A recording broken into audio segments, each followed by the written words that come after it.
আমি আর্মির ব্যাপারে একটু শুনতে চাই যে যে ওই যে 615 জনকে যে ছেড়ে দেওয়া হলো, সেখানে রাজনৈতিক ব্যক্তিত্ব ছিল। এখন এটা অনেকেই দায়ী করছেন যে সেনা প্রধানকেই দায়ী করছেন যে উনি তাদেরকে সুযোগ দিয়েছেন, রক্ষা করেছেন, আবার ছেড়েও দিয়েছেন। এরকম একটা ওনার উপর দায় চাপানোর চেষ্টা করা হচ্ছে, সেটা কতটা যৌক্তিক বলে আপনি মনে করেন?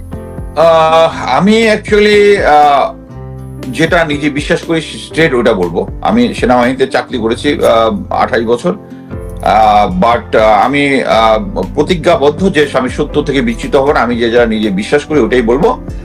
আমি মনে করি যখন 5ই ইয়ার পরে, মানে 5 তারিখের পরে, যখন শেখ হাসিনা যখন পালিয়ে গেল, এর আগে যেটা হয়েছে আপনারা জানেন যে এর আগে স্পেনে যাওয়ার একটা প্রোগ্রাম ছিল শেখ হাসিনার, একটা বড় দলবল নিয়ে, প্রায় 200 জনের মতো এন্টুরেজের নিয়ে। এবং এই তার যে এন্টুরেজে যারা ছিল ইম্পর্টেন্ট ব্যক্তিবর্গ, সবাই পাসপোর্ট জমা দিয়েছিল। পাসপোর্ট জমা দেওয়ার পরে তারা তো কেউ জানে না, হঠাৎ করে শেখ হাসিনা চলে গেছে। এই বড় মানে 200+ যে লোকজন, এদের পাসপোর্ট ওখানে রয়ে গেছে, তারা পাসপোর্ট পায় না এবং তারা ডিসপার্স হয়ে গেছে এবং দে আর ইন প্যানিক। পাসপোর্ট না থাকলে তারা বিদেশেও যেতে পারতেছে না। সো এরকম একটা সিচুয়েশনে যার যার লোকাল, আমরা সবাই জানি যে সেনাবাহিনীর উচ্চ পদস্থ অফিসার যারা আছেন, general and above, even brigadier general above, তারা সবাই রাজনৈতিক কন্ট্যাক্ট বজায় রাখতেন।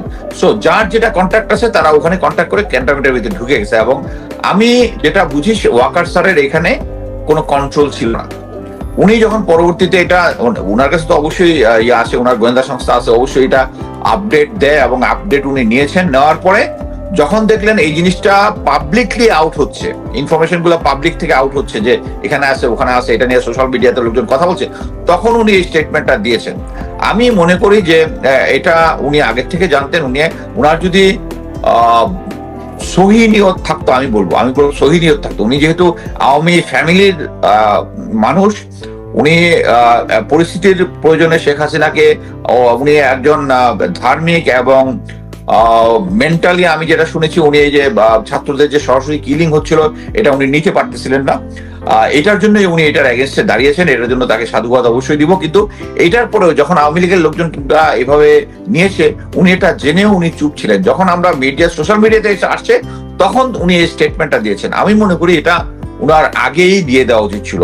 এখানে আমি অনেকগুলা তথ্য, যেহেতু আমি সেনাবাহিনীতে চাকরি করেছি, সেনাবাহিনীর লোকজন সাথে আমার এখনো যোগাযোগ আছে, যারা এই সরকারকে, এই ফ্যাসিবাদ সরকারকে অপছন্দ করে এবং তাদের বিভিন্ন কার্যক্রম পছন্দ করে না, তারা আমাকে মাঝে মাঝে ইনফরমেশন দেয়। যেমন আমি কয়েকদিন আগে একটা ইনফরমেশন দিয়েছিলাম যশোরে জাহানাবাদ সেনানিবাসে ভারতীয় এম্বাসির সিকিউরিটি গার্ড হিসাবে ওখানে 5 অফিসার আর 12 জন, সম্ভবত টোটাল 21 জন, ইনক্লুডিং সাম AK-47 আর 9mm এবং rubber bullet with tear gas. এটা কিন্তু তাদের থাকার কথা না, এরা ওখানে আশ্রয় নিয়েছিল।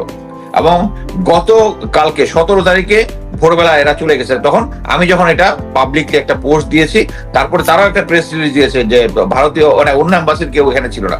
বাট জিনিসটা হচ্ছে, এটা হচ্ছে কাভারিং আপ। আমি আরেকটা জিনিস বলি, আমি বলেছি যে জেনারেল জিয়াউল হাসান, বা জেনারেল বলতে আমার লজ্জা করে যে তার নামের সাথে জেনারেল বলাটা, তার বাসায় বাংলাদেশি টাকা 923 কোটি টাকার মতো ফরেন কারেন্সি পাওয়া গেছে। আমাকে কিন্তু কেউ বলতেছে না যে আমি যেটা বলছি এটা ভুল। আমার মানে যারা সরকারের লোকজন আছে তাদের সাথে আমার কথা হচ্ছে ভুল, কিন্তু এই তথ্যটা কিন্তু পাবলিক হচ্ছে না। আবার বলতেছে না যে এটা হবে না, কারণ আমি যেটা জানি এটা পুলিশ এবং গোয়েন্দা সংস্থার সামনে। সো এই যে আর্মি একটা লুকোচুরি খেলা দিচ্ছে, এইটা অ্যাকচুয়ালি আমার থেকে শুরু করে সবার মনে একটা সন্দেহের উদ্রেক দেখা দিচ্ছে যে শেষ পর্যন্ত এটা কি হবে। উনি কিন্তু এখনো যে সমস্ত অফিসারদের এগেনস্টে খুন থেকে শুরু করে আয়নাঘর এগুলোর সাথে জড়িত, উনি কিন্তু এখন পর্যন্ত কোনো অ্যাকশন নেন নাই। উনি শুধু পোস্টিং অর্ডার করেছেন। এখন যদি বলেন যে এই মুহূর্তে উনার কি করার আছে, অবশ্যই করার আছে। সেনাবাহিনীর একটা আইন আছে, section 55, violation of good order and military discipline. এটাতে যে কোনো পরিস্থিতিতে, যে কোনো সিচুয়েশনে, হ্যাঁ, এটা আরেকটা ক্লজ আছে যে হ্যাঁ, যদি তাদের এগেনস্টে মামলা দায়ের হয়, মামলা দায়ের হওয়ার পরে তাদেরকে হয়তোবা ফোর্স রিটায়ার্ড করে তাদেরকে ওই মামলার আসামি হিসেবে তাদের সিভিল প্রশাসনের কাছে তুলে দিবে। কিন্তু উনি এখনো এই যারা খুন থেকে শুরু করে, উনি কিন্তু দে আর রিটেনিং ইন আর্মি। তাদের শুধু পোস্টিং অর্ডার চেঞ্জ হয়েছে। উনি ইচ্ছা করলে সেকশন 55 এর আন্ডারে কিন্তু তাদেরকে প্রসিকিউট করতে পারেন, এবং এটা ওনার পুরো জুরিডিকশন আছে। উনি একটা ট্রাইব্যুনাল গঠন করতে পারেন, করে তাদেরকে ওই সেকশন 55 এর আন্ডারে যদি 3 বছরের উপরে জেল হয়, এবং এগুলো সবকিছু হচ্ছে প্রমাণিত। এখন ডিজিএফআই তে কারা ওখানে ছিল 2009 সাল থেকে পর থেকে, এটা আমরা সবাই জানি। আরেকটা ভুল যে ধারণা সবার আছে যে আয়নাঘর কে তৈরি করেছে।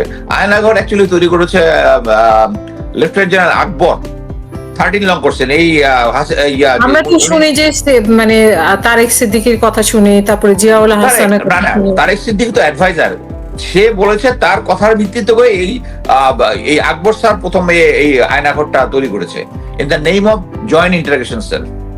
সো এটার মধ্যে এটা হচ্ছে এই আয়নাঘরের সোর্সটা কিন্তু উনি, মানে আমরা অনেক সময় ফোকাসটা চেঞ্জ করে ফেলি। আবার যেটা হচ্ছে কি, আর জিয়ার যেটা হচ্ছে, জিয়া হচ্ছে মানে সবচেয়ে ইউজার ভালো, মানে সবচেয়ে বেশি ইউজার হচ্ছে এটাকে। আয়নাঘর হওয়ার পর সে যত কিছু ধরে নিয়ে আসতো সব এখানে করতো, এবং তার একটা দায় মুক্তি আছে। সে যেখানে ইয়াতে বলেছে যে আমি তো এনটিএমসির, আমার কাছে কোনো ট্রুপসও নাই, অস্ত্র নাই, কোনো কিছু নাই। বাট আমি আপনাকে গ্যারান্টি দিয়ে বলতে পারি তার বাসায় ফিজিক্যালি AK-47 ছিল উইথ অ্যামুনেশন, পিস্তল এবং অন্যান্য জিনিস, মানে তার ডিফেন্স করার মতো জিনিসপত্র ছিল। এই জিনিসগুলো আমাদের সেনাবাহিনী বলেন, গোয়েন্দা সংস্থা বলেন, তারা জেনেও তার একটা ব্লাইন্ড লুক দিয়েছেন, বিকজ সে হচ্ছে শেখ হাসিনার ফেভারিট লোক। সো এই জিনিসগুলোকে সবকিছু মানে ওয়াকার স্যার ইচ্ছা করলে, উনি যদি সঠিক ইচ্ছা যদি তোমার থাকে, তাহলে এই ব্যবস্থাগুলো নিতে পারেন। আমি গ্রাউন্ড থেকে ইনফরমেশন, উনি কি এদের ব্যাপারে ব্যবস্থা নিতে পারবেন? আমরা তো জিয়াউল হাসানের কথা দেখতে পাচ্ছি, কিন্তু জেনারেল আকবর, তারপরে তারেক সিদ্দিকী, এরা জেনারেল আকবর তো অলরেডি রিটায়ার্ড, এবং আমি যেটা শুনেছি উনি হয়তো বিদেশে চলে আসছেন অলরেডি, মানে আমেরিকা চলে আসছেন। আমি এটা মানে ওনার কোনো বিচার হবে না উনি যেগুলো করেছেন। আর জেনারেল তারেক সিদ্দিকী অলরেডি সম্ভবত 5 তারিখ বিকালে বা ওই দিনই চিটাগাং থেকে মিডল ইস্টের দিকে রওনা দিয়েছেন। তখন রিয়ার এডমিরাল সোহেল, যিনি যে পোর্টের প্রশাসনিক ইয়াতে আছে, যে আগে র্যাবে ছিল, উনি তাকে সি অফ করেছেন, এটা কনফার্ম নিউজ। বাট এইগুলো নিয়ে কিন্তু মানে এই জিনিসগুলো, যারা হার্ডকোর ক্রিমিনাল ছিল তাদেরকে যে পালিয়ে যেতে যে সেনাবাহিনীর লোকজন কিছু সহায়তা করেছে। ইভেন মনে করেন যে যারা অলরেডি আমরা জানি যে হেলিকপ্টার থেকে আন্দোলনকারীদের উপরে গুলি করা হয়েছে, এটা কি এখন সেনাপ্রধানের কি দায়িত্ব না যে এই যে পাইলট গুলো আছে, পাইলট গুলো আইদার এয়ারফোর্সের অথবা আর্মির? কারণ আর্মি এভিয়েশন হচ্ছে আর্মির, আর পুলিশের গুলো আমি জানি এয়ারফোর্সের, সম্ভবত এয়ারফোর্সের অফিসাররা চালায়, আমার যতটুকু ইয়ে আছে। বাট এই জিনিসগুলো কিন্তু ইনভেস্টিগেট অলরেডি, এটা নিয়ে ইউএন ক্রাই হচ্ছে যে হেলিকপ্টার থেকে গুলি করা হয়েছে। ইউএন ইনভেস্টিগেশন টিম অলরেডি সম্ভবত কালকে রওনা দিবে, বাংলাদেশে চলে আসবে। সো এই জিনিসগুলো কিন্তু আগে থেকে ইনভেস্টিগেট করে বের করা ওনার দায়িত্ব, বাট উনি কিন্তু এই জিনিসটা এখন পর্যন্ত করতেছেন না। এই জন্য আমার নিজেরও ওনার সদিচ্ছা কতটুকু আছে, উনি ততটুকুই করতেছেন যতটুকু ওনাকে প্রেশার দেওয়া হচ্ছে। প্রেশারের ফলে উনি একটু একটু করে ছাড় দিচ্ছেন। সো আমি মনে করি যে আত্মীয়র ভূমিকা পালন করছেন কিনা, এক কথায় যে আত্মীয়র ভূমিকা পালন করছেন নাকি দেশের ভূমিকা? আমি আত্মীয়র ভূমিকা থেকে বলবো উনি ওনার সার্ভাইভাল ভূমিকা পালন করতেছেন, কারণ এটা একটা আর্মড একটা সংস্থা। সো উনি ওনার সার্ভাইভাল ইয়েটা করতেছেন, বাট উনি স্ট্রংলিও হইতে পারতেছেন না। আমি আগেও একটা এই টক শোতে বলেছি, উনি যদি স্ট্রংলি চান, আমি অলরেডি জানি যে ওনার বাসার সামনে অলরেডি মানে 5 তারিখের পর থেকে 4 জন কমান্ডো ওখানে আছে। ফারুক খানের বাসা যেটা আছে, লেফটেন্যান্ট ফারুক খান যিনি, তার বাসার সামনে 3টা কমান্ডো ওই 5 তারিখের পর থেকে আছে। এই সিকিউরিটি গুলো তো উনিই দিচ্ছেন। সো উনি ভালো মতো জানেন ওনাকে কিভাবে সিকিউর করে ওনাকে স্ট্রং হইতে হবে। ঢাকায় অলরেডি 200 কমান্ডো আছে, তাদেরকে নিয়ে এসে ওনার পজিশনটা সিকিউর করে উনি ইচ্ছা করলেই তার যে অথরিটি আছে এটা স্ট্রংলি এনফোর্স করতে পারেন, কিন্তু উনি এখন পর্যন্ত করতেছেন না। উনি করতেছেন যতটুকু উনি সিচুয়েশন তাকে বাধ্য করতেছে এতটুকু। ধন্যবাদ, অসংখ্য ধন্যবাদ। আমি ওই আরেকটা জিনিস বলতে যাচ্ছি, এটা হচ্ছে যে করাপশন রিলেটেড, যেটা ফাইন্যান্সিয়াল, আমার সাবজেক্ট না, বাট একটা জিনিস আমি জেনেছি, সেটা হচ্ছে যখন এই জিয়া যেহেতু আমার কোর্সমেট, মেজর থাকা অবস্থায় তারা they were involve in stock exchange business, এবং স্টক এক্সচেঞ্জ বিজনেসে এই সালমান এফ রহমান তো আগে থেকে এখানে ছিল। তারা যেটা করতো যে সরকারি বাহিনীগুলোর যারা মানে ইম্পর্টেন্ট প্লেসে আছে, মনে করেন ডিডিএসবি, এরা সবাই দেখবেন স্টক এক্সচেঞ্জে, এবং এদের আপনি যদি ফাইন্যান্সিয়াল স্টেটমেন্ট যদি দেখবেন তারা সবাই স্টক এক্সচেঞ্জ থেকে বিপুল পরিমাণ টাকা আর্ন করছে। এটা সরকার থেকে বা সালমান এফ রহমানের সহায়তায় অ্যারেঞ্জ করা হয়েছে।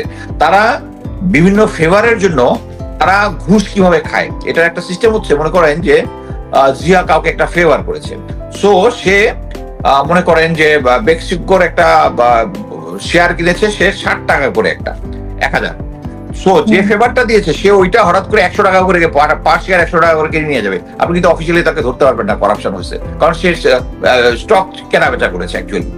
মানে জিনিসটা এরকম। এবং শেখ হাসিনা সোফার আমি যেটুকু আমার অ্যাজ এ লেমম্যান আমি যেটা জেনেছি, তারা যখনই যে কোনো করাপশন করেছে তারা একটা আগে লিগ্যাল প্রসিডিউরটা দেখে নিয়েছে, তারা লিগালি তারা ধরা খাবে কিনা।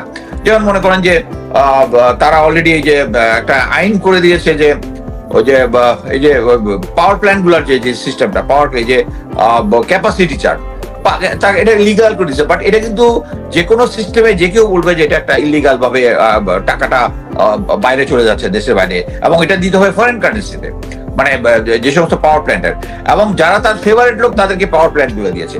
এবং একইভাবে এই যে এর আগের বছর তারা যখন করেছিল তখন ওই যে MiG-29 কিনেছিল, ওটার মধ্যে এরকম একটা করাপশন হয়েছে বড় আকারের। এবং এই যে বর্তমানে যে 500 কোটি টাকার যেটা টিউলিপ সিদ্দিকের মাধ্যমে হয়েছে, এটার মধ্যে হয়তোবা লোকজন ইনফরমেশন দিচ্ছে, কিন্তু আমি মনে করি যে মানে দে আর স্মার্ট পিপল, তারা কাগজে কলমে এমন ভাবে সিস্টেম করে রাখে যাতে আপনি লিগালি তাকে ধরতে পারবেন না।